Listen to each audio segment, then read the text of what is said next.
ஓம் சரணாகத தீனார்த்த பரித்ராண பராயணே சர்வஸ்யார்த்திகரே தேவி நாராயணி நமஸ்துதே. வணக்கம் நேயர்களே, இது மகாலட்சுமி ஜோதிடம் வழங்கும் காலச்சக்கரம். உங்கள் அன்பு ஜோதிடர் ஸ்ரீராம்ஜி பேசுகிறேன். அனைவரும் நலமுடன் இருக்கிறீர்களா? நன்றாகத்தான் இருப்பீர்கள், நன்றாக இருக்க வேண்டும். இன்றைய காணொளியில் நாம் காண இருப்பது 9ஆம் வீட்டின் ரகசியங்கள். இதான் தலைப்பு. ஒரு ஜாதகத்தில் மிக உன்னிப்பாக கவனிக்கப்பட வேண்டிய வீடுகளில் ஒன்று இந்த 9ஆம் இடம். 9ஆம் இடத்தின் சிறப்பு என்ன?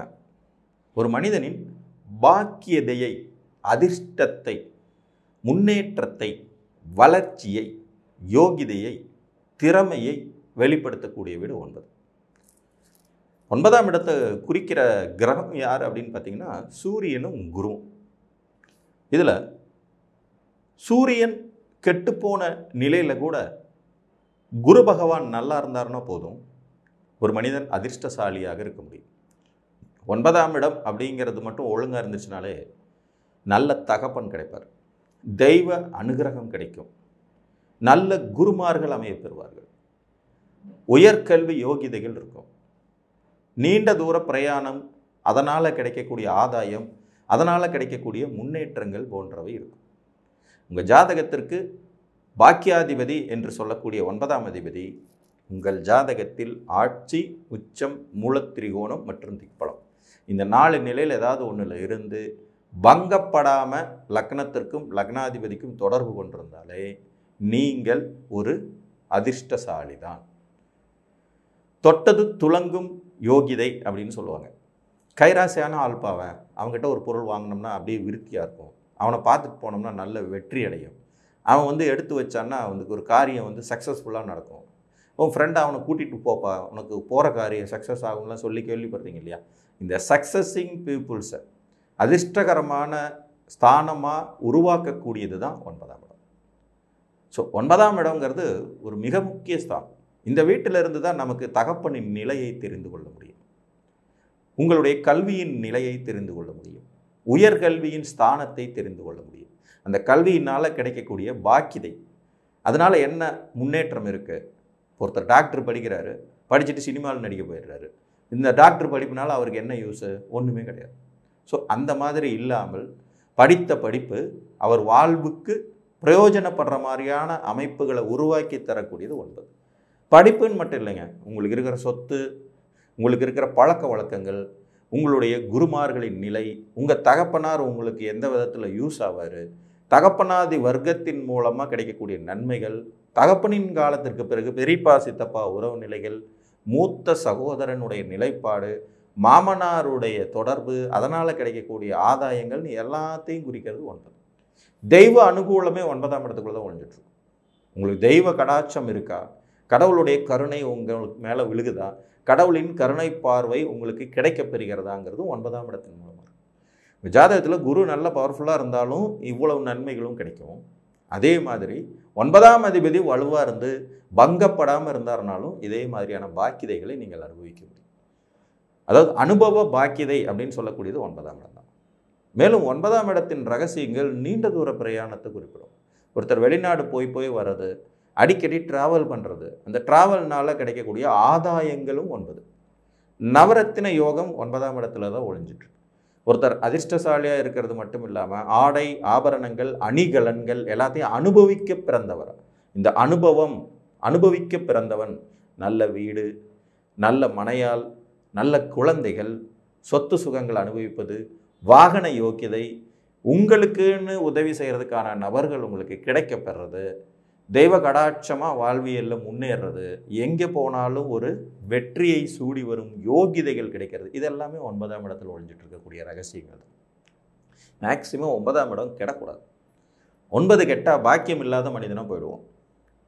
இந்த பாக்கியம் நமக்கு இல்லைன்னா வெறும் ஹார்ட் ஒர்க் மட்டும்தான் மிஞ்சும்.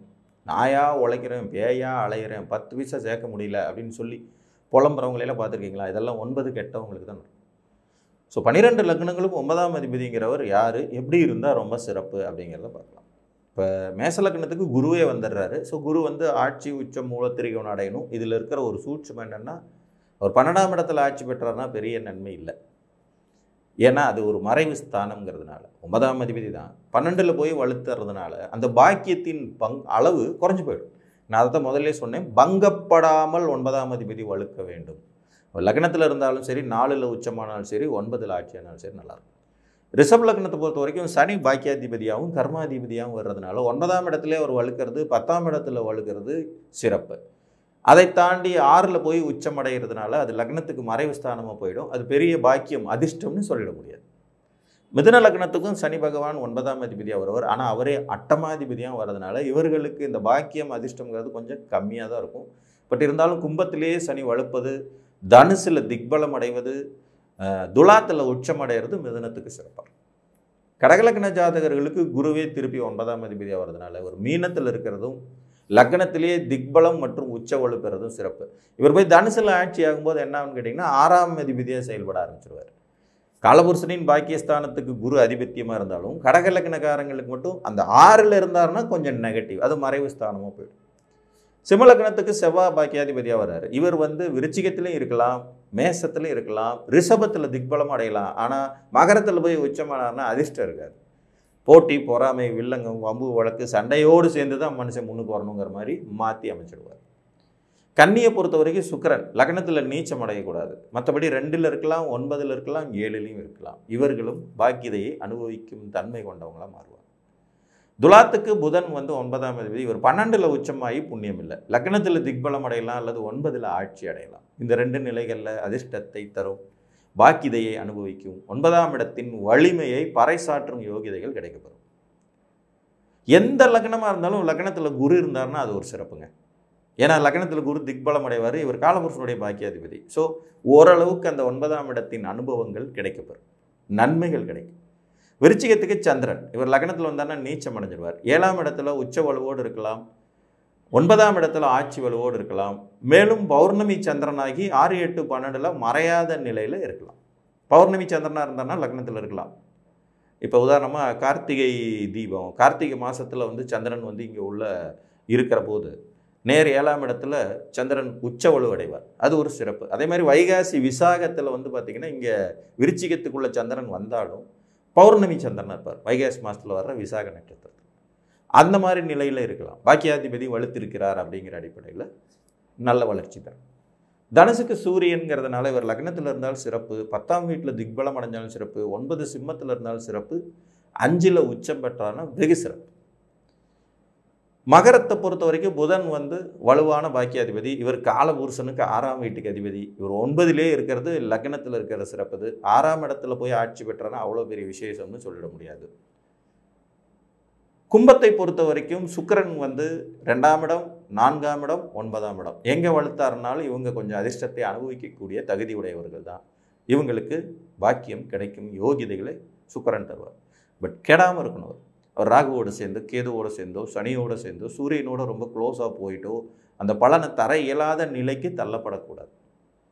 மீனத்தை பொறுத்த வரைக்கும் செவ்வாய்ங்கிறவர் வலுவானவர்னால இவர் வலுப்பெறக்கூடிய வீடுகளான மேசம், விருச்சிகம் மற்றும் மகரம் எங்கிருந்தாலும் சிறப்பு தான். தனுசில் திக்பலம் அடைஞ்சாலும் ரொம்ப அருமையான 9ஆம் இடத்தின் வளர்ச்சிகளை ஜாதகர் பெற முடியும். 9ஆம் இடங்கிறது அதிர்ஷ்டங்க. போன பிறவியில் நீங்கள் என்னென்ன பண்ணி வெயிட்டிங் லிஸ்ட்டில் இருக்கோ பாக்கியங்கள் இன்னும் நீங்கள் அனுபவித்து தீக்காத உங்கள் பேங்க் பேலன்ஸ்னு வச்சுக்கலாம். பேங்க்கில் ஃபிக்ஸட் டெபாசிட் போட்டு வச்ச பணம் மாதிரி அதை எடுத்து அனுபவிப்பதற்கு இந்த 9ஆம் இடம் உதவி புரியும். புரிஞ்சுங்களா?